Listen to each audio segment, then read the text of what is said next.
Hello, high বন্ধুরা। আমি এতক্ষণ অনেক কাজ করে নিয়েছি, যেমন ধরো এই যে নিচে দেখতে পাচ্ছ 1 2 3 2 ঝুড়ি আর স্ট্যান্ড করে নিয়েছি।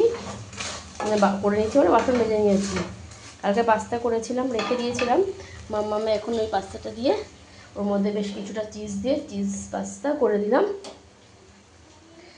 আর হচ্ছে গিয়ে বাথরুমে অনেকটা কিছু ক্লিনিং বাকি ছিল, সে এখন ক্লিনিংটা করে গায়েটা একটু জল টল ঢেলে দিয়ে চলে এলাম।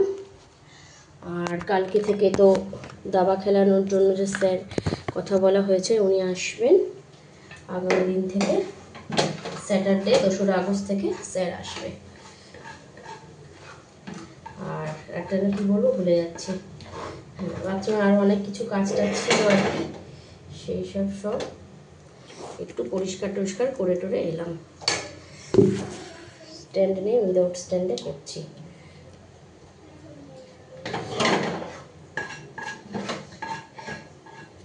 जब कोई बात बिगड़ जाए, जब कोई मुश्किल पड़ जाए, तुम देना साथ मेरा ओ हमनवा कोई। বেশ কিছুটা চিজ দিয়েছি তো, বেশ ভালো হয়েছে। তো বন্ধুরা, সবাই কিন্তু বাড়িতে আলু পেঁয়াজকে খুব সাবধানে রাখবে, এবং আলু পেঁয়াজ নিলে দেখে দেখে নেবে সবজি বাজার থেকে নিলে। কারণ কি বলতো, একটা যদি পেঁয়াজ পচা থাকে না, পেঁয়াজের পেছনটাই পচে যায় বা মুখের ওখানটায়, সেখান থেকে কিন্তু বাকি সব পচে যায়। তারপরে হয় আর কি ঝামেলা। সেরকম আমার ঘরেও পেঁয়াজ প্রায় মনে হয় 5-6খানা হয়েছিল বেশ কিছুদিন ধরে, আজ না কাল, কাল না পরশু, এরকম করব করে পরিষ্কার করাই হয়নি। আজকে কিন্তু আমি যথারীতি এই দেখো চিজি পাস্তাটা পুরো রেডি। তো চলো, আজকে কাঁটা চামচ দেবো না, তাহলেও চিজের যে গ্রেভিটা সেটা পাবে। এই দেখো রান্নাঘর, এই দেখো দেখতে পাচ্ছ পুরো পরিষ্কার। দেখো সব টাইলস অনেকটা মেজে দিয়েছি, যে স্কচ ব্রাইট ওগুলো মেজে দিয়েছি, প্রিলের ওই জায়গা সব মুছে দিয়েছি। এই যে দেখো দেখতে পাচ্ছ, ওই যে প্রেশার কুকার, ওর মধ্যে একটু ভাত রয়েছে, একটু আলু ভেজে নিয়ে রাত্রিবেলা মা মেয়েতে একটু পেঁয়াজ আছে দিয়ে খেয়ে নেবো। কতগুলো পেঁয়াজ হয়েছে আমি তোমাদেরকে, মানে গোপালকে সরানটা দিয়ে দাও বাবু। ঠান্ডা ভালো আছে দেখতে, ঠান্ডা ভালো লাগে না একটু, দেখো এই তো চিজ পুরো মেল্ট হয়ে গেছে। চিজ দিয়েই তো করতে হয়, গ্রেট করে পুরো গ্রেট করে তাই তো করতে হয়। ওপরে চিজ দিয়ে দেয় নাকি? হ্যাঁ, স্বাদটা মুখে পাবে তো। পিজার ওপরে চিজ দিয়ে তো তারপরে ওভেনে দেয় না, পুরো গরম হয়ে যায় না? ওটাও এরকম। তাড়াতাড়ি গোবরকে সরঞ্জাম দিয়ে দাও চট করে, আর দুটো বাতাসে এক জায়গায় রাখো। দেখো বন্ধুরা, এই দেখো কতটা পেঁয়াজ হয়েছে, দেখো এই দেখো দেখতে পাচ্ছ, এতগুলো পেঁয়াজ কিন্তু ভালো বেরিয়েছে। তো আমি পেঁয়াজটাকে আপাতত এর মধ্যে রেখেছি, একটু ভালো করে ইয়েটা বেরিয়ে যাক, তারপরে আমি ইয়ে করবো, কী বলে ওটাকে, বলো একটু বসে অনেকক্ষণ ধরে না বাথরুমে অনেক টাকটাকগুলো পরিষ্কার করলাম। আর কি বলবো, আগামী দিন থেকে স্যার আসবেন, ভদ্রলোক আসবেন, ওনাদের টয়লেট ফলেট একটুখানি পায়। এই যে টাকটা ছিল না, এই টাকটা এই দেখো, এই যে বেসিন দেখতে পাচ্ছ, ঝাঁচকচক করে দিয়েছি। আর বাকিটাও মোটামুটিটা একটু করে ফেলেছি, আর বাকিটা দেখাতে পাচ্ছি না, একটু ইয়ে আছে তাই। ওটা আবার 8টার সময় জল আসবে, বাকি যে কাজটা একটু ছোট্ট একটা কাজ বাকি, ওটা করে নেব। ডাইনিংটাকে একটু একটু করে পরিষ্কার করব। আর যখনই ভাবি না ঘরের কিছু করব, তখনই নয় শরীরটা খারাপ হয়ে যায়, নয় মন মেজাজ ভালো লাগে না। এই দেখো ডাইনিং থেকে এত সুন্দর আলো আসতো বন্ধুরা, একটু আলো আসছে না। আমি না জানলাটা খুলবো কি, আমার কদিন ধরে এত কান্না পাচ্ছে, মানে আমার মন মেজাজ ভীষণ খারাপ হয়ে পড়েছে জানো না। এত সুন্দর খোলামেলা ঘর বাড়ি ছিল, ডাইনিং থেকে আর একটু আমার শুধু কান্না আসছে। শুধু মনে হচ্ছে কাউকে যদি একটু পেতাম, জড়িয়ে ধরে কাঁদতাম।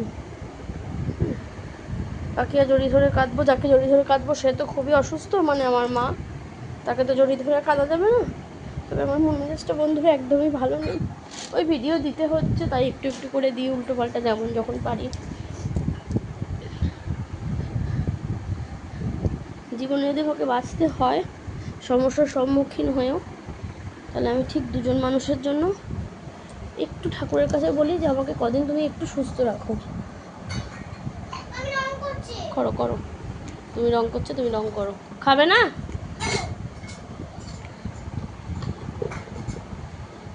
আমি রং করছে। সকালে আবার স্যার আসবে, তারপরে তোমার কি বলে অন্য ভালোও লাগছে না, একটু শুয়েছিলাম এই যে কাঁথা গায়ে দিয়ে, কোল বালিশের ওয়ারটা খোলা, মাথার বালিশের ওয়ারটাও খোলা।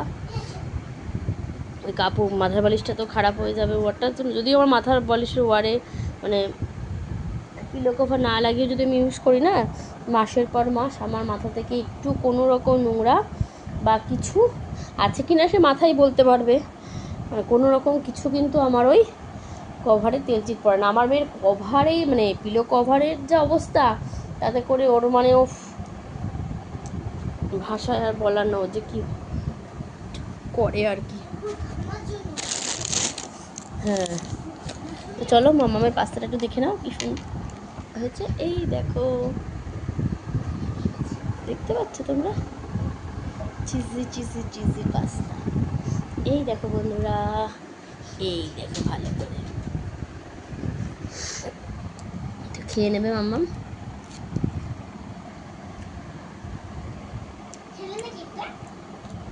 দেখলাম ভালো হয়েছে, পুরো চিজটা গলে সুন্দর একদম বেশ মেল্ট হয়ে গেছে। ছোট্ট কি জানো, ছোট্ট ছোট্ট ছোট্ট জামা এসেছিল, গালে টিপে আদর খাওয়া এসেছিল, দিদির থেকে ছোট হলো মামালো মামালো মামালো, যত ঝামেলা শুরু হলো, যত ঝামেলা শুরু হলো। চলো খাওয়াটাকে এনজয় করো, টাটা।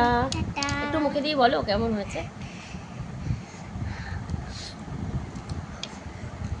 কেমন ভালো? চিজ নরম লাগছে পুরো, এখন কি সুন্দর মেল্ট হয়েছে, ভালো। তো চলো বন্ধুরা টাটা। কাউকে কিছু খাবার বানিয়ে দিলে যে কোনো কেউ, বাচ্চা কাচ্চা বড় ছোটো বড় মেয়েদের সাথে যাকেই বল না কেন, সে যদি খেয়ে তৃপ্তি পায় ভালো লাগে। তার দেখো আমার নাকের মাথা পুরো লাল হয়ে গেছে মুছতে মুছতে, এই জামাটা টোপ টোপ লাগছে, মনে হচ্ছে নাকটা ঢুকে গেছে পুরো লাল নাকের মাথাটা। একটু কাঁচা জল আর কি,